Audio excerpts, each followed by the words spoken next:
Uh, yeah, thanks, Karthik. Yeah, as you said, my growth in the career has been, I would say, um, it's been like quite lucky. I would say that maybe I was in the right places at the right time.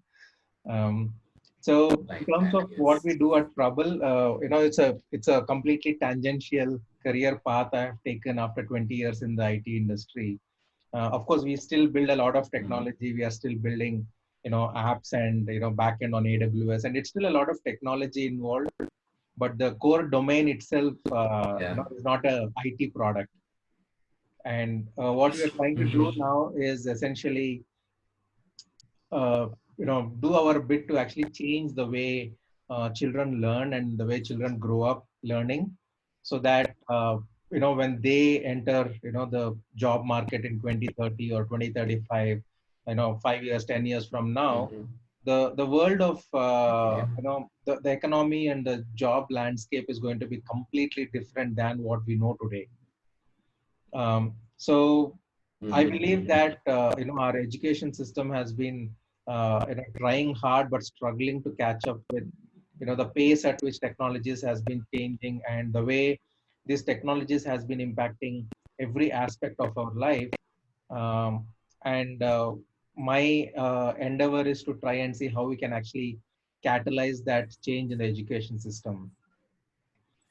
Um, so we are focused on in the Okay. K-12 segment, trying to build, more Mhm. experiential products where children can actually learn uh, not just fundamentals of science and math, but also apply them to new areas like programming, robotics, artificial intelligence. Design is a big thing.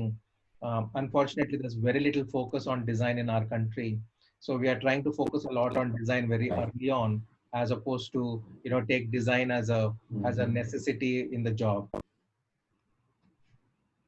Okay. Okay.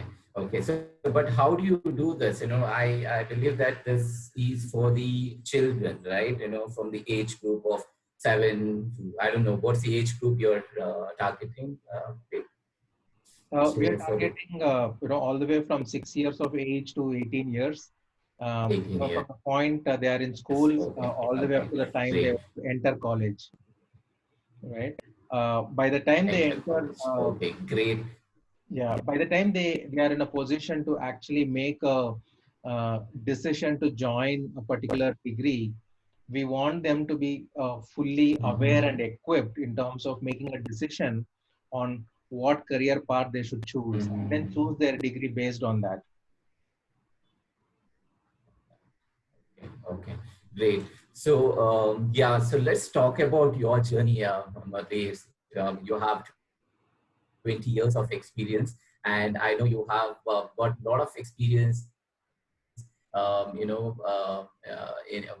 interviewing people, and there are a lot of experience. So, why don't you talk about your journey?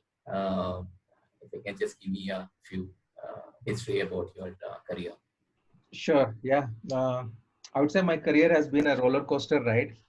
Um, in the sense that Okay. way back in 2000 I started with a testing career, and moved on to various roles.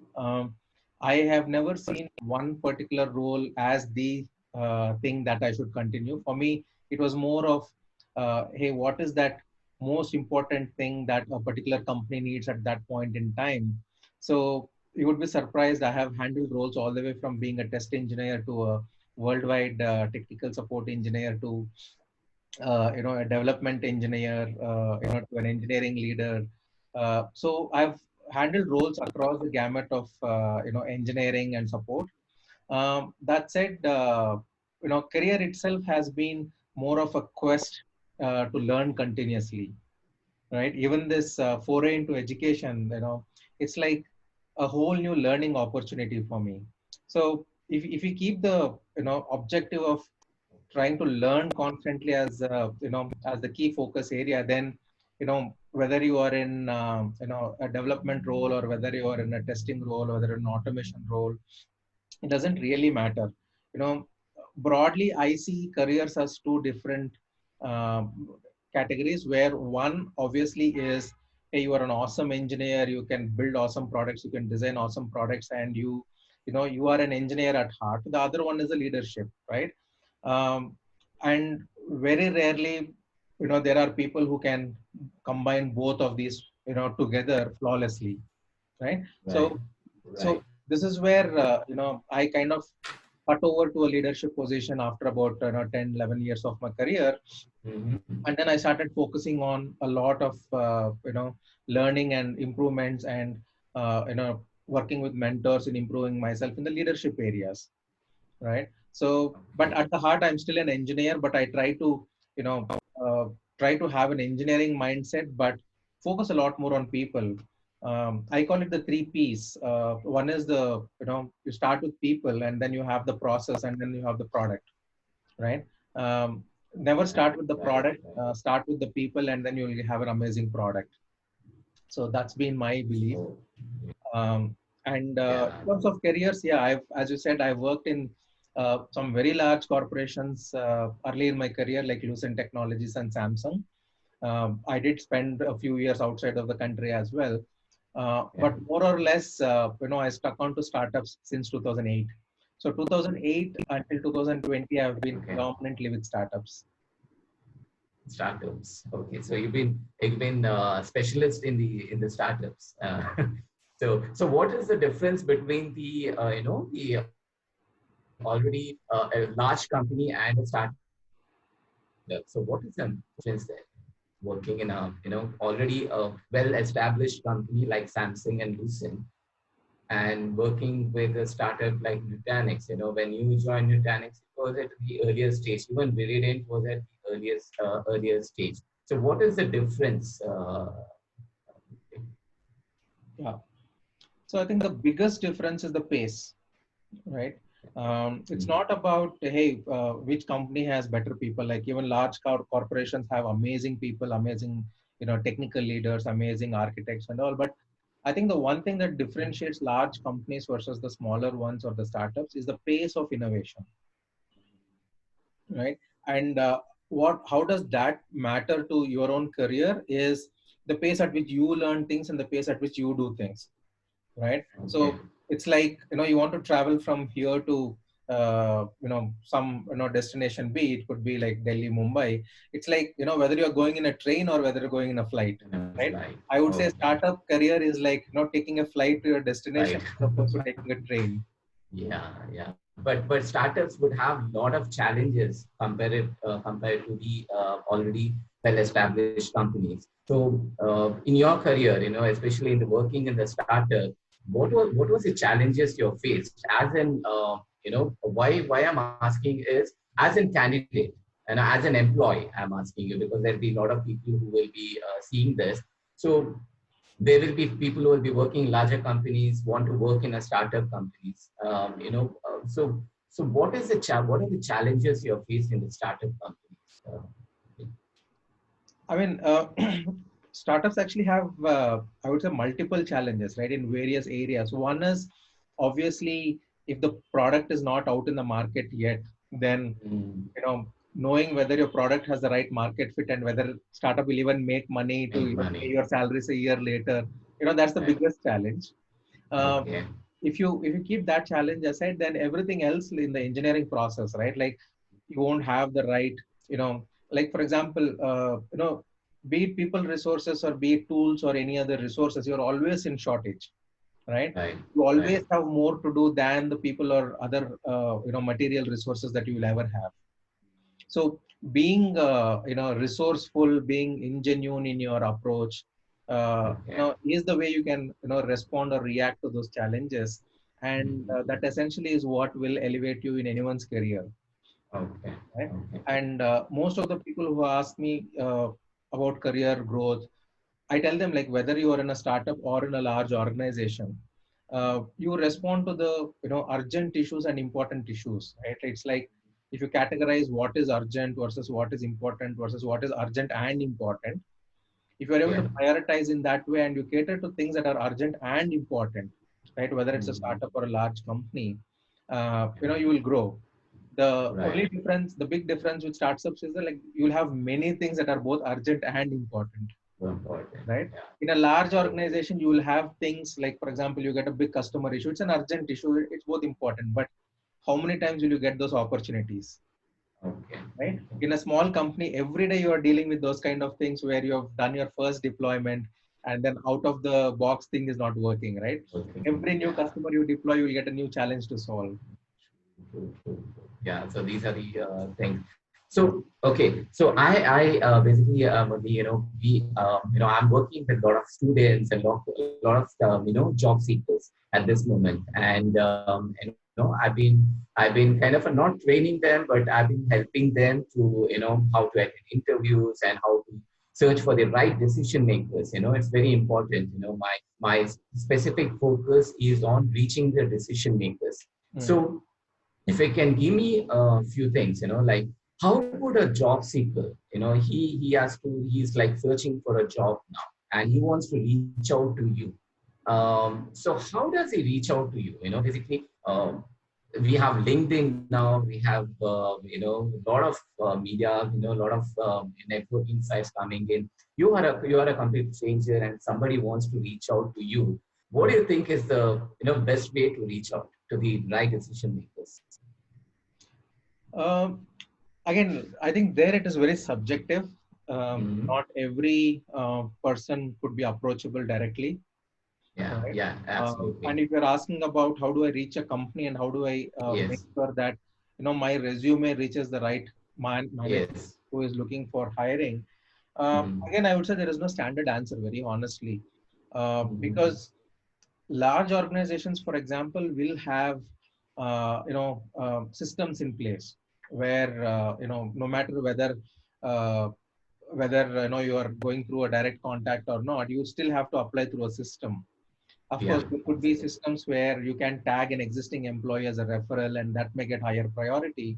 Uh, Yeah, but at the end of the day, if your resume has to reach a manager, it has to in small companies it's a lot easier. In startups, the talent acquisition team does some amount of filtering and some amount of processing before it reaches manager.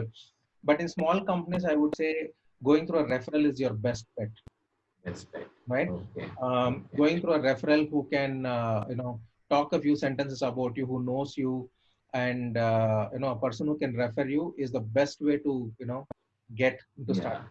Yeah, And that's where relationships matter a lot, oh, right? definitely, yes. One of the thing that I have always told people, and I always try to live to my word, is maintain relationships.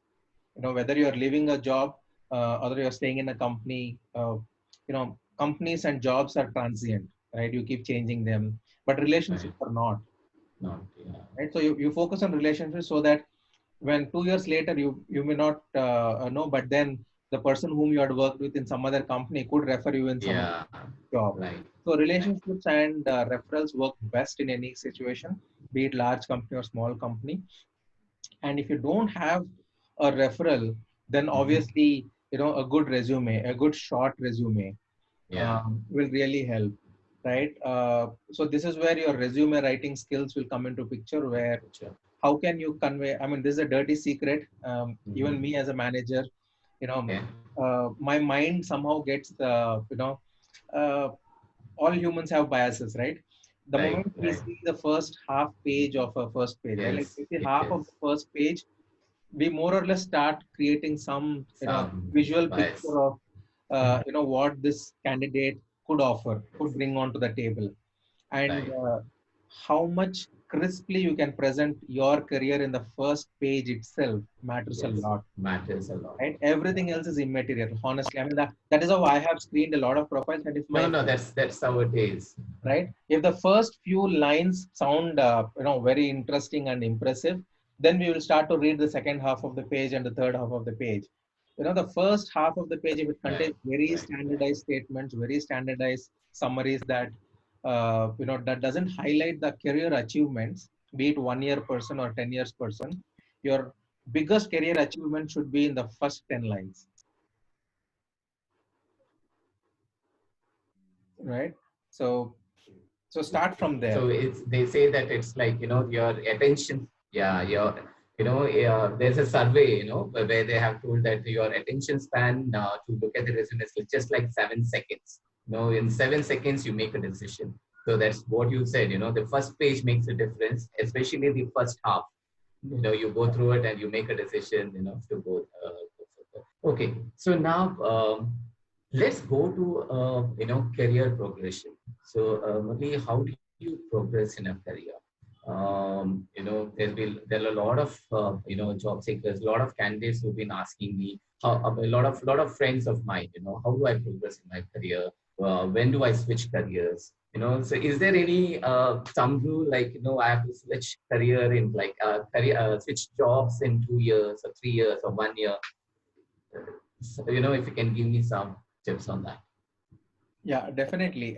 Again, honestly, there is no good term, right? In Yeah. terms of, like, 3 years is the best, or 5 years is best, or, some people can be in the same company for 20 years and still amazingly grow, right? Yes. Um, Me and my brother are perfect examples, right? I have switched probably like 6 companies in 20 years, but my brother has probably switched only 3 companies in the last 20 years, right? Okay. And Okay. with his current company, he's been there for 11 years. So, Wow. Mm. so it's not about whether changing companies will give you a raise in your career growth, or it will give you a raise in your salary. It's about embracing change no matter where you are. You could be in the same company, you could be in a different company. How proactively you are able to appreciate, the ongoing changes both in the industry, in the economy, and in your own company's product portfolio or whatever, right? And the other thing is embracing change in terms of roles, right? uh, because gone are the days where one person spending 10 years in a large company used to have special respect, right?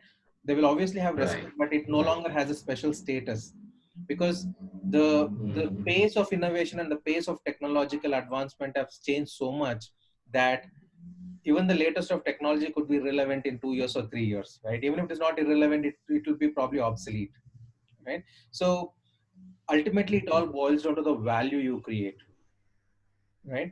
So if you're Mm. able to create higher value every year, whether you're in the same company or in a different company, you should embrace that change. Be it a change in the role, like, are you able to, let's say you're an engineer, can you create higher value for your company by becoming a better engineer? Or if you're able to create a better value for your company by actually becoming, let's say, a product manager, right? Then you will automatically grow in Okay. your career, Mm. right? If you are a Okay. hardcore engineer and you want to stick to engineering, for example, then how are you able to create more value? Because I'll just take one more minute here. Freshers who Mm. come out of colleges these days, the pedigree colleges, are so good Right. in terms of programming, and they're Mm. already exposed to the latest of technologies. So I always tell to experienced people, especially, how are you better than a fresher who is coming out of college beyond knowing the product, right? Is the only difference between you and a fresher knowing the product and knowing the code? Or are you able to do better architecture? Are you able to do better product design? Are you able to come up with better ideas for sales in the product? So if you're not able to create that differentiation, then in companies will always look for more younger and younger people who come with a lot more energy and passion and newer technology exposure, right? In 10 years from your starting of your career, after 10 years, if you are unable to create a big differentiation in terms of not just technical value, but in terms of people value, leadership value, process value, then you Yeah. stop growing. True, true, true. Great. So, okay. So, yeah, we learned about the career progression. There are people who wants to know about, like, how do I plan an interview? It's a very simple one. Mhm. How do I prepare for the interview? Or what is the interviewer expecting from the candidate? If you are an interviewer, what do you expect from the candidate? If he's coming for say about test engineer kind of role. So what do you expect from him? Like, apart from the technical things, I know you'll be asking about technical, but apart from that, what is it? Yeah, I mean, again, it also a lot on the company and the interviewer and the interview process.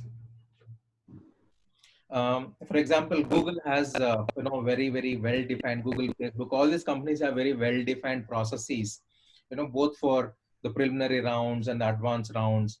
But very few companies really follow to that degree, right? On in general, a lot of the job hirings depend on you know two or three or four panel members, who could be doing technical interviews, especially in high tech world. HR rounds and all are more of informative sessions rather than an interview. If Right. someone has reached the HR stage, it could be more or less. If something is breaking at that point, it's probably salary expectations or things Salary like that, right? expectation. But True. True. before that, if you have to really cross the hurdle, then there Uh-huh. are two things, right?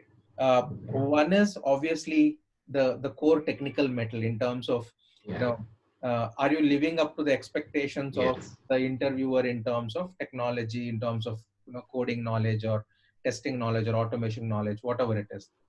And there also it Okay. is quite subjective, very honestly. Not every interviewer is well trained in many organizations. I've seen this, that interviewers are not trained to handle candidates well. And Yes. Yes. unfortunately, the bad part about interview is that it almost seems like most of the companies see interview as a one way evaluation, right? Whereas in my opinion Right. and my experience, an interview is a two-way conversation. Two way. So for a candidate to really do well in interview beyond technology, I would say ask more questions, genuine questions, not for the sake of asking questions, but Yeah. ask more genuine questions. And a interviewee or a candidate can only ask genuine questions when the candidate has done enough homework and gone, right? Homework about what the company is, what the products are, who their customers are, right? Uh, any company you take, you will find enough information on the web. You go to some Right. review sites, you will even find reviews of, if you go to Glassdoor, for example, you will find reviews Mm. about the work culture, the employees, the leader, Yeah. all Yeah. of that. So one way to engage well in an interview and increase your prospects of being selected is by asking genuine questions about the role, about the team, and about the challenges that the person is expected to solve once he or she comes on board, right? Okay. Okay. Um, which means that there has to be enough homework done on what the role Done. is and what is expected. Okay. What I've seen is that this is where most of the candidates falter. That because if they're like in a situation where they're like looking for a job very actively, they would have applied in 10, 20, or 10, whatever companies, right? They go to different companies and Yes. will not spend enough time to research on all these. And Correct. that is where, the person who has done more homework and more research, Mm-hmm. and it is psychologically proven that when you actually ask more questions, you actually take control of the discussion, Okay. right? Okay. So a candidate who is very passive and only answers to questions and doesn't ask questions actually has lower chances of being selected in an interview.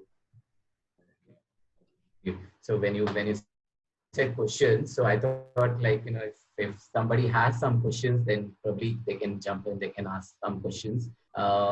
So before we, yes, there are few people who wants to ask you something. Okay, so before that, I wanted to know, you were like, in 2001, Mhm. there was a thing happening, and there are a lot of jobs going off, and there are a lot of kind of a coming up. Like for example, there was a boom. Okay, it was a financial crisis. It was a recession, and I was also a part of it during that recession. I had to take 50% cut in my salary, and a lot of things happening. So, how Mm. did you overcome, Murli? I know you have gone through that phase, so somebody wants to know about Uh, Honestly, if I say, maybe I was lucky, it. right? Uh, Okay, but okay, the more deep answer to that is, are you in a technology that is essential? Are you working in a company that is anti-fragile, what we call in the industry, right? Like, you may take a pay cut, but does that mean that it's going to impact your career growth forever, right? Even the best of the best person for example, in current situation, COVID, the way people are getting laid off has nothing to do with their capability, right? You take companies Right. like Right. airline companies or hospitality or hotels. I mean, it's not their fault, right? It's not their Uh, fault that they were in those companies at that point in time. It's just that the economy or the impact of like for example in 2008 and 9 financial crisis, anybody who was in the financial sector, real estate especially, especially in the US, the real estate crash was so bad that any companies that were into developing software or working for the real estate industry were like big time impacted. It is not their fault, yes. Yes. right? Yes. But that said, the whole if the discussion is around how do we embrace that change, that hey, this is inevitable but we have to really survive, this is where people need to understand that a particular, well, for example, a person who is working in a networking job or is a Java developer or Android mobile developer, don't get hung up in a particular domain, right? The way I was able to thrive through even the hardest times is being in companies or in technology areas that are very relevant. For example, if you say 2001 2 time frame, it was very early in my career, and very honestly I would say that was just luck that Yeah. I was in a company which was actually scaling up in Bangalore, right? Though hundreds and thousands of people were getting laid off in the US, that was the time a lot of IT was coming into Bangalore. So that was more of natural scale up. But in 2008, it was more real, Yes. right? That we could feel the heat. I was more aware of the Mhm. issues that were happening across and how it could have impacted our careers. But if you really look at the time frame, that was when mobile development was at its peak, in the sense that Android was launched in 2007 and in Yes. 2008. Before that, all my career roles were into deep networking and all of that. And then I cut over to virtualization. If you really see, VMware, started growing big time in 2007, 8, and that was when in India it was scaling up. So I took that pain to learn, virtualization on my own, and then apply that virtualization skills and knowledge way back in 2008 in a job role or a profile that did not require it, right? So I was into automation. There was no need for me to learn virtualization and apply, but I still learned that and applied, and that became a unique offering. It became a niche. So Yeah. essentially, how are you embracing the latest and greatest of technologies? And even though your role doesn't demand officially, are you able to leverage some new technology and apply it and differentiate yourself from the rest? Then, when there is you know, a need to lay off people, or when there is a need to, let's say, keep only 20% of the workforce, are you in that situation where you're offering something so different that they're forced to retain you, right? And it all boils down Yeah. to, again, two words: are you a constant learner, and are you Mhm. willing to embrace change, Yeah. right? Yes. Yes. That's very important. You need to embrace the change. So yeah, we have. I think we have Jayant here who wants to talk to you. Let me.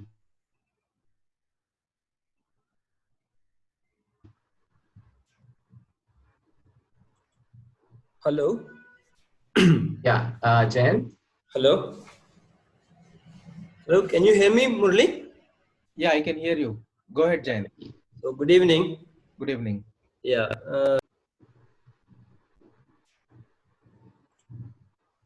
Oh. Hello. Yeah, I can hear you, Jain. Yeah. Yeah. Yeah. Yeah. So, considering the current situation, most of the talents are available in the market. So, in terms of identifying the right talents, what are your measures, which you will take into consideration to hire the best talent? Because the numbers of talents are ample today. Right. Yeah. So that is what, how do you identify the best talents?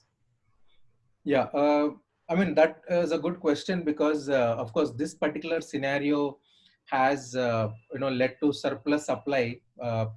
But this was always true, right? That anytime you post a job requirement in the market, even if you explicitly say that, hey, we are only looking for, let's say, a junior level person, you would still get applications from senior level people.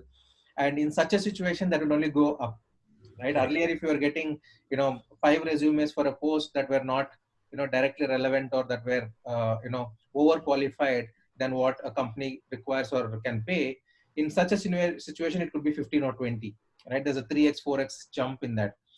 And that makes the job even more difficult for hiring managers and the, talent acquisition team to shortlist the right people and to be able to, filter through the whole set of resumes that have come in. Um, the first step, if you're able to get through to the point where you have at least shortlisted 5 or 6 people for the discussion, that is where the role of a hiring manager comes in, right? And starting at that point is where, we have to discuss a lot of behavioral aspects. And my way of hiring candidates in whether this situation or in normal situations has always been, what can a candidate offer beyond a particular defined role, right? I'll give a simple example.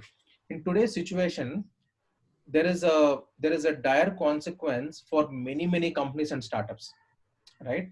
And even let me take the example of Oyo, for example, right? Like Oyo's business is impacted to such a great extent that Oyo has decided to pivot, their product in such a way that they will focus little more on domestic market. And let's assume pivot is the word that we are focused on. In the new scheme of things, where company has moved from their original product or original strategy to a new product or new strategy, then the way I would hire people is, in future, if such a scenario emerges, who are the people who can adapt to such a changes, and who are the ones who can learn new things at a much faster rate, and who are the ones who are willing to even embrace that need that, hey, I was a Java developer, but now new situation, demands that I have to learn Kotlin. Can I learn Kotlin in 1 month or 2 weeks, and then start developing something in Kotlin? So, and this can be understood well through an interview by seeing in how many such scenarios in the past they have demonstrated that quick learning and quick change. Yeah. And this is where behavioral interviews come into picture, that if the manager is looking for real examples of where a candidate has demonstrated adoption to new methods or new processes or new technologies or whatever it is, and if that candidate is able to convey that very clearly during an interview process, convey that, hey, look, this challenge came up in 2005, and then I stepped up to the challenge, and in 2 weeks I learned, back in those days, if it was C++, I moved on from C++ to Java in under 2 weeks, and helped my team or manager develop this new application, and then moved on. So behaviorally, can we dig deeper and understand that a person is capable of learning and changing and thriving in the new world? Okay. And one more point: is it a choice? Is it a change of choice to an hiring manager now because of the number of applicants are more? Can you repeat that? I didn't completely get that question. Yeah. So if you considering the current situation, the number of applicants are more, and now hiring manager has the choice to pick the best one. Right. So considering the current situation, so my question is it a change in the choice of an hiring manager who is hiring a person, because the same hiring manager has hired the person last year? Okay, due to various reasons, the candidate has declined. But in the current situation, if hiring manager say he is not the right fit, is it because of the current situation of the business where hiring manager has a choice to pick the right one? I'm not sure if I'm fully following the question, but let me rephrase it. Let me rephrase the question to make sure that I have understood it right. Are you saying that now that there are more candidates in the market, Yeah. and if I'm going to hire person A versus person B, then, and if I had, let's say, rejected person A, even a year ago, Correct. and should I hire that person now, or should I only look for person B? Correct. Yeah, I think But last year scenario was A and B were shortlisted Got it. Mm-hmm. because of the number of demands to fulfill. Got But it. considering the current situation, the number is also dipped down. Open demands. Right, right. Yeah, yeah. I mean, that is definitely the case. I mean, now, any hiring manager who says, he or she has a open position, they would be at a demanding end, right? It is Correct. like Yeah. now their option pool has increased much larger. So they obviously get to choose the best. And this is a scenario where, the candidates are probably not even in a situation to, demand, Yeah. pay raise, right? So it's more of an employer's market. An employer's market, right? Yeah. And in such a situation, obviously, as you said, manager has the full option to hire the best at and not even offering like whatever the candidate demands in terms of salary. If the company has a standard, if the culture is good, that hey, we will not worry about the current market, we will rightfully pay what the candidate deserves, so on, well and good. Otherwise, if a company is starving for cash and they're not able to pay, you get very good candidates even at lower salary Yeah. scales at this point. Yeah. Thanks, Murli. Sure, Jain. Yeah. Okay. Okay. Great. So we have one more person, Aman Jain. He's asking he has gone through a training for 6 months after getting from college, and he's been put on wait from January 20 because of no projects in the company. So what should be the best to do as of current situation? He's an MTech. He's been continuously searching for a job. He's not able to. If you have any suggestion, tips, maybe for him. Yeah. I think the job market was very tough even before COVID, especially for freshers. So the best bet to get through any job was through campus. And if the person is already in a job, and if the question is that, hey, now I'm in a job, but I'm on bench or like I'm in a waiting period, then what do I do? Then I would say, the best way to spend time right now is to continue to learn, right? Um, Continue to learn, and there are lots of good freelancing websites. Irrespective of whether you Okay. earn some money or not right now, I would say take some real projects that are available in the freelancing world and spend time, because when you do, what happens is when you're sitting to do a course online, be it from Coursera or Udemy or something like that, there's only so much of time you can spend actively learning, right? After watching the videos continuously for 3 days, 4 days, you'll Right. probably write a few programs or do some UX designs. There's some tipping point where it starts to get bored unless you are really in a challenging project.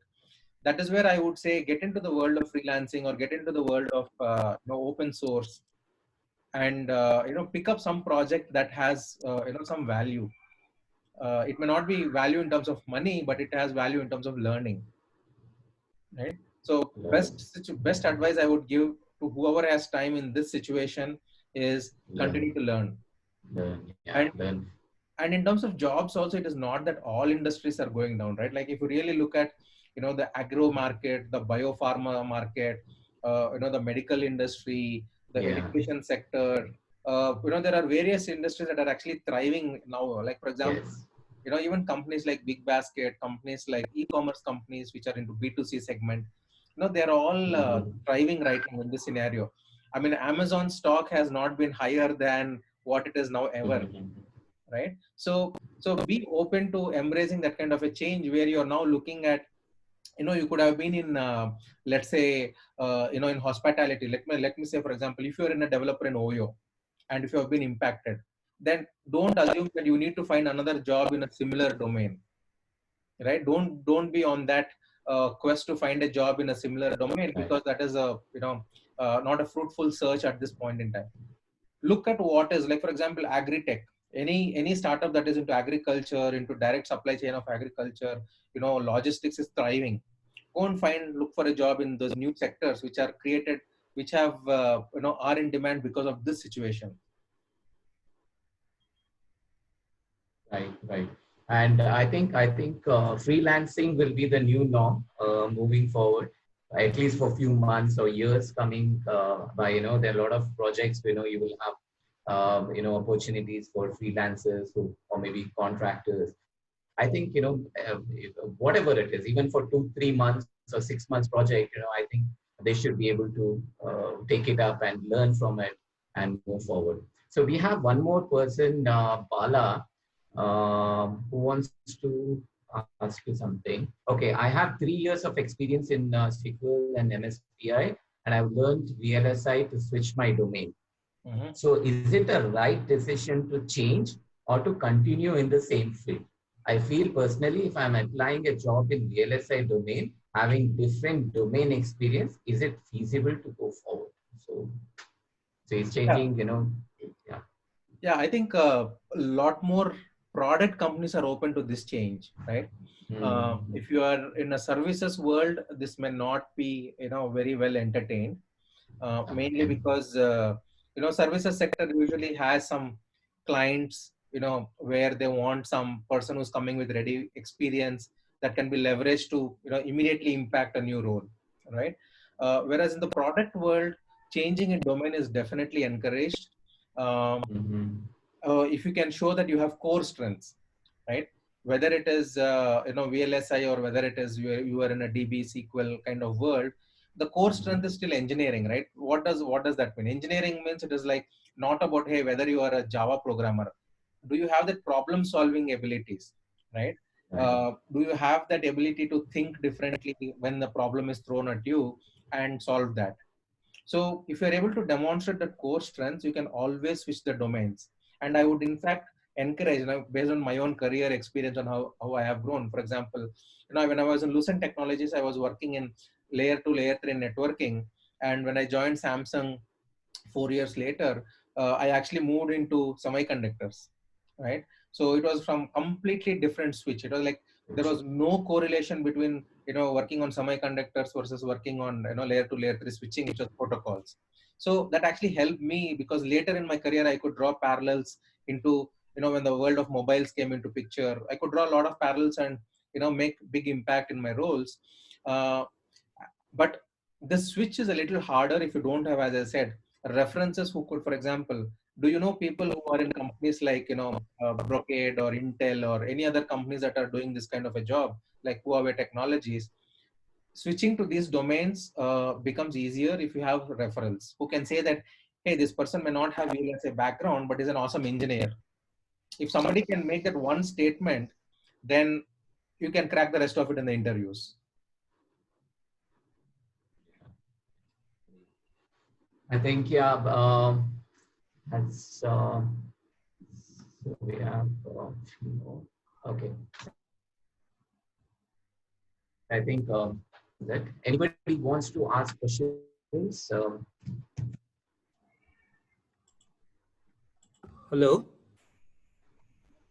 Yeah, hello, go ahead. Murli. Yeah, I can Uh, hear you. Yeah. yeah, just wanted to check on the current e-commerce market opportunities. Mm-hmm. Considering the current market, because most of the buying and selling platforms is known as e-commerce, right? So most of the applications are happening through that. So switching a recruiter from a semiconductor uh, to e-commerce side, so what is the opportunities that you could see in next 5 years, Murli? Um, yeah, again, see, whether you're in recruitment or engineering, it all boils down to your past demonstrations of being able to adopt to a new field or new technology, right? Yeah. uh, like for example, if you are a recruiter uh, let's say networking or semiconductors, and you want to move to becoming a recruiter in the e-commerce world, then it again comes down to how much homework are you doing to be able to understand how e-commerce segments work.